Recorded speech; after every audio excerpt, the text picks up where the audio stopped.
श्री रामचरितमानस अयोध्या कांड का 44वां अध्याय। श्लोक।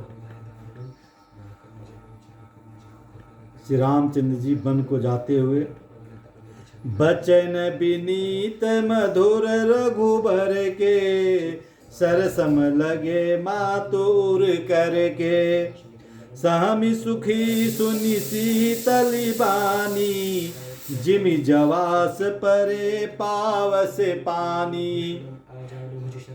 रघुकुल के श्रेष्ठ श्री रामचंद्र जी ये बहुत ही नम्र और मीठे वचन माता के हृदय में बाण के समान लगे और कहने लगे कि उस शीतल वाणी को सुनकर कौशल्या वैसे ही समझकर सुख न गई जैसे बरसात का पानी पड़ने से जवासा सूख जाता है। कहीं न जाई कछु हृदय विषादो मनो मृग सुनि के हरिनादो नयन स्वजल तन धर थर थर कापी माजहि खाई मीनु जनु पामापी। हृदय का विषाद कुछ कहा नहीं जाता, मानो सिंह की गर्जना सुनकर हिरनी विकल हो गई हो। नेत्रों में जल भर आया, शरीर थर थर कांपने लगा, मानो मछली माजा पहली वर्षा का पेन खाकर उपवास हो गई हो।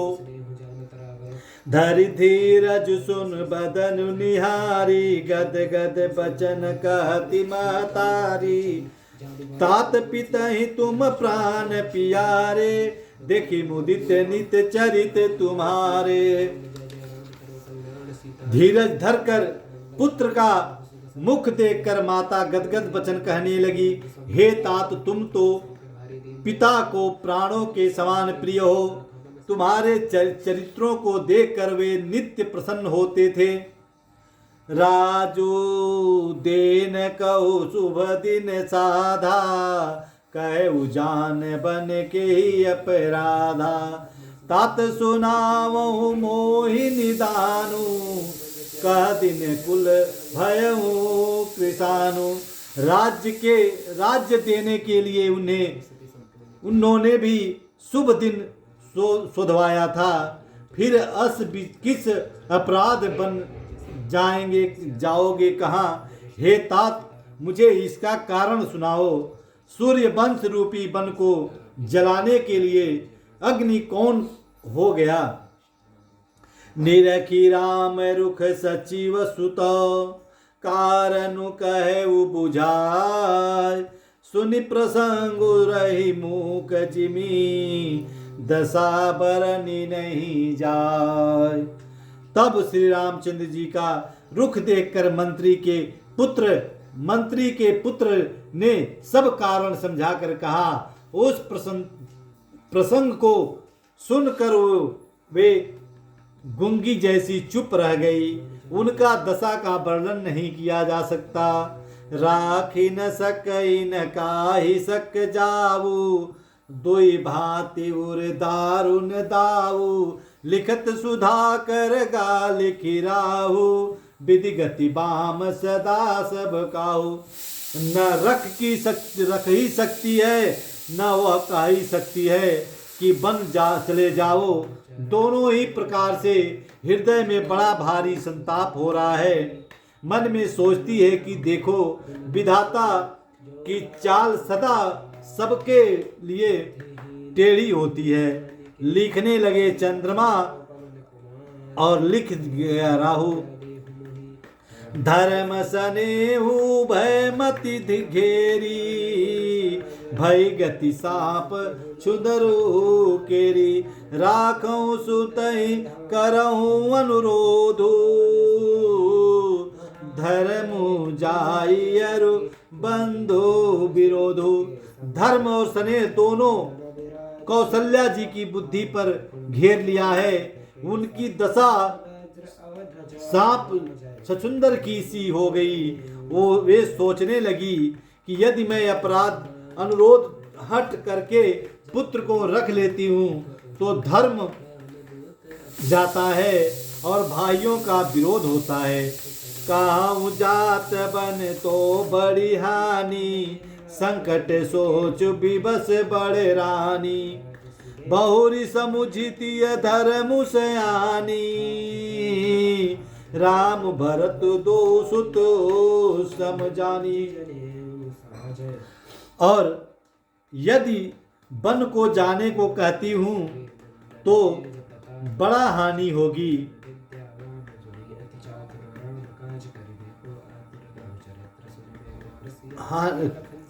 हानि होगी। इस प्रकार धर्म संकट में पड़कर रानी विशेष रूप सोच के बस हो गई।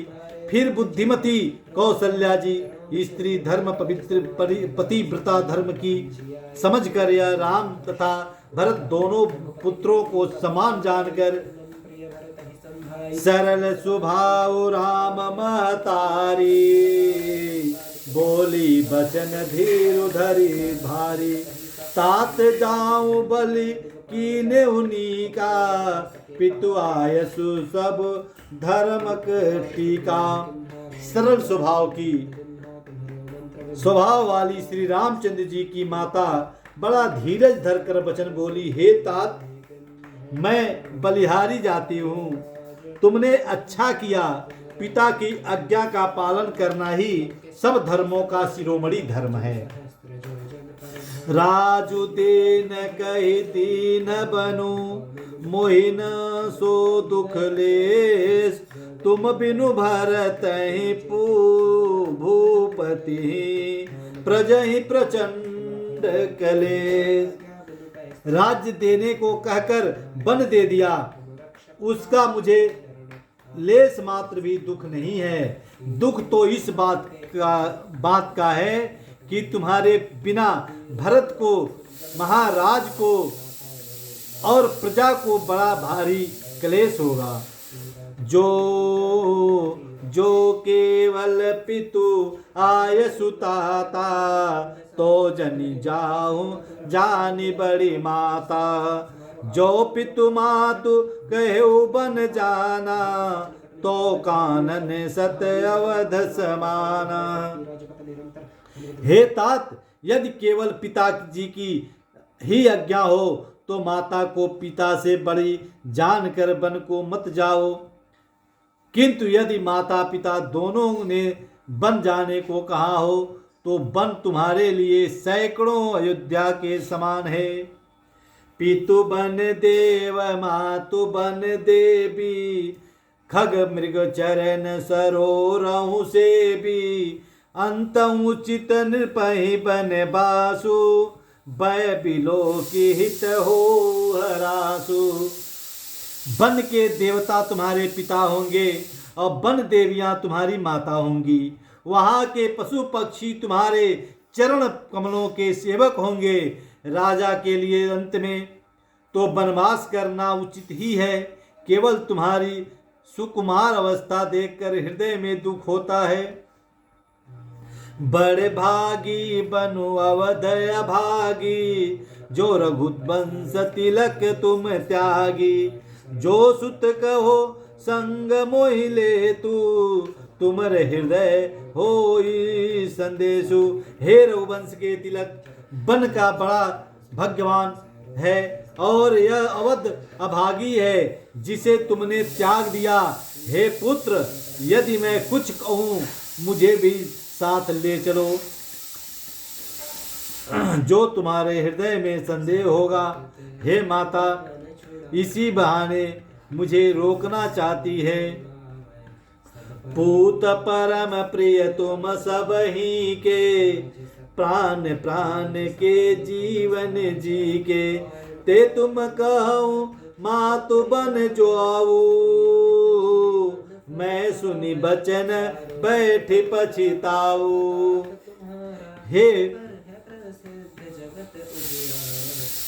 हे पुत्र, तुम सभी के परम प्रिय हो, प्राणों के प्राण और हृदय के जीवन हो, बड़ी प्राणधार। तुम कहते हो कि माता, मैं वन को जाऊं और मैं तुम्हारे वन वचनों को सुनकर बैठी पछताती हूँ। यह विचार नहीं करहूँ हठी, झूठ स्नेहु बढ़ाय।